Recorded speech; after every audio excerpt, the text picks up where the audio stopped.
Okay, magandang hapon guys. Magandang hapon sa inyong lahat. Welcome to my vlog. Dito po tayo sa Palawan, Saro Restaurant sa Biwok. Kasama natin po ang mga kagalanggalan, mga kagawad sa Bago Galira at saka ang ating barangay captain at ang kanyang asawa po. Dito po kami, kakain muna kami bago kami uuwi. Saan tayo uuwi? Uuwi kami sa aming uuwian.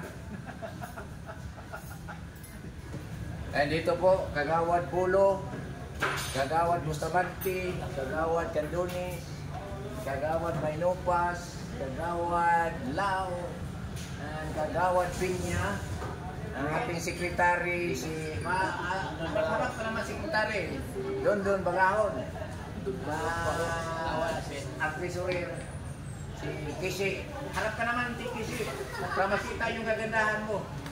At saka yung ating barangay captain, Kapitan Riher Basyo, at saka yung asawa niya si Maymay. Dito po kami guys. Antay-antay lang kayo sa pagbalik namin bukas sa linggo. Dala kami ng dala kami ng pasalubong. Yung mga pala dito sa Palawan, dalhin namin. Pala. At saka wan. Pala may wan. Di Palawan. Di Palawan sa Bago. Wala pang kain.